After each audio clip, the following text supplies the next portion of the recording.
ഓണക്കാലം കവിതകളുടെ കാലം കൂടിയാണ് സിപി പള്ളിപ്പുറം. ഓണക്കാലം പൂവുകളുടെ കാലം മാത്രമല്ലെന്നും അത് കവിതകളുടെ കാലം കൂടിയാണെന്നും സാഹിത്യകാരൻ സിപി പള്ളിപ്പുറം. പൂപ്പാട്ടും ഊഞ്ഞാൽപ്പാട്ടും കൈകൊട്ടിക്കളിപ്പാട്ടും വള്ളംകളിപ്പാട്ടും പോലുള്ള വൈവിധ്യമാർന്ന കവിതകളുടെയും പാട്ടുകളുടെയും ഈണവും താളവും ഇടകലർന്നതാണ് ഓണക്കാലമെന്നും അദ്ദേഹം തുടർന്ന് പറഞ്ഞു. കൊടുങ്ങല്ലൂർ കേന്ദ്രമാക്കി പ്രവർത്തിക്കുന്ന ബാലസാഹിത്യ സമിതി ആനാപ്പുഴ പണ്ഡിറ്റ് കറുപ്പൻ വായനശാലയുടെ സഹകരണത്തോടെ സംഘടിപ്പിച്ച ഓണക്കാല കാവ്യോത്സവം ഉദ്ഘാടനം ചെയ്ത് സംസാരിക്കുകയായിരുന്നു അദ്ദേഹം.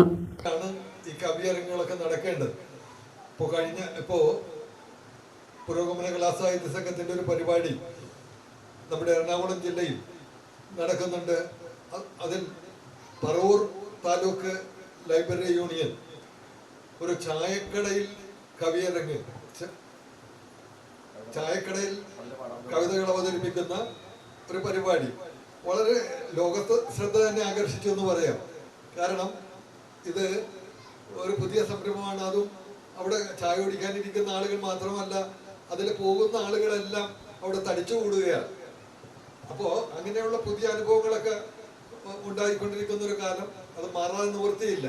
അപ്പം ആ അവസരത്തിലാണ് നമ്മൾ ഈ സാംസ്കാരിക പൈതൃകം മുറുകിക്കിടക്കുന്ന ആനാപ്പുഴയുടെ മണ്ണിൽ ഈ ധന്യമായ പരിപാടി നടത്താൻ ഇന്ന് ഒരുമിച്ച് കൂടിയിട്ടുള്ളത്. ഞാൻ കൂടുതലൊന്നും പറയുന്നില്ല. ഇത് ഓണക്കാലമാണ്.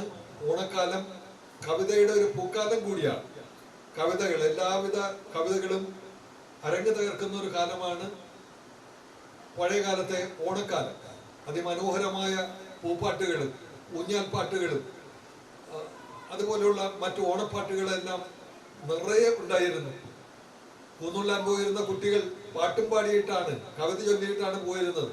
കറ്റ കറ്റ കയറിട്ടു, കയറാലഞ്ചു മടക്കിട്ടു, നെറ്റിപ്പട്ടം പൊട്ടിട്ടു, കൂടെ ഞാനും പൂവിട്ടു, പൂവേ പൊലി പൊലി പൂവേ, പൂവേ പൂ പൊലി പൂവേ.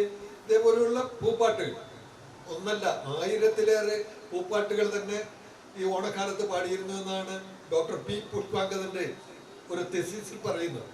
1000-ൽ പരം പൂപ്പാട്ടുകൾ തന്നെ ഉണ്ടായിരുന്നു. അങ്ങേക്കര ഇങ്ങേക്കര കണ്ണാന്തളി മുറ്റത്തൊരു തുമ്പ മുളച്ച്, തുമ്പ കൊണ്ട് 50 തോണി ചമച്ച്, തോണിത്തലയ്ക്കലൊരാലു മുളച്ച്, ആലിന്റെ കൊമ്പത്തൊരു ഉണ്ണി പിറന്ന്, ഉണ്ണിക്ക് കൊട്ടാനും ഉണ്ണിക്ക് പാടാനും, തുടിയും തുടിക്കോലും പറയും പറക്കോലും, പൂവേ പൊലി പൂവേ പൊലി പൂവേ പൊലി പൂവേ, പൂവേ പൊലി പൂവേ പൊലി പൂവേ പൊലി പൂവേ. ഇങ്ങനെയുള്ള പൂപ്പാട്ടുകൾ. അതിൽ ചില പാട്ടുകളിൽ അന്നത്തെ സാംസ്കാരിക രംഗം, അന്നത്തെ ജന്മി കുടിയാൻ ബന്ധം പോലും സൂചിപ്പിക്കുന്ന പൂപ്പാട്ടുകൾ ഉണ്ടായിരുന്നു. കണ്ണൂർ ജില്ലയിലൊക്കെ പാടിയിരുന്ന ഒരു പാട്ട് ഇതാണ്. തങ്കരാജ് ആനാപ്പുഴ അധ്യക്ഷത വഹിച്ചു. Bakkar Methala, Aneesh Haroon, Rasheed, Pournami Vinod, Vivekanandan Munambam, Sarasan Edavanakkad, K Babu Munambam, Praveen Mohanan, Ajith Kumar Gothuruth, Harshan UP, Nirmoos, Hawwa teacher, Sujatha Soman, Nalini Prasad, PA Karthikeyan, Smitha Suresh, Shailaja teacher, Dhanya Rajagopal, KR Manasa, Akshara തുടങ്ങിയവർ കവിതകൾ അവതരിപ്പിച്ചു. പണ്ഡിറ്റ് KP കറുപ്പന്റെ ജാതിക്കുമ്മി എന്ന കാവ്യത്തിലെ വരികളുടെ ആലാപനത്തോടെയാണ് കാവ്യോത്സവത്തിന് തിരശ്ശീല ഉയർന്നത്. കവിതകൾ അവതരിപ്പിച്ചവർക്കുള്ള ഓണക്കൈനീട്ടം വിതരണവും ഉപഹാര സമർപ്പണവും KV Anandan master, UT Premnath, Ramachandran Puttumanoor, VR Noel Raj എന്നിവർ ചേർന്ന് നിർവഹിച്ചു. ബക്കർ മേത്തല സ്വാഗതവും UT പ്രേംനാഥ് നന്ദിയും പറഞ്ഞു.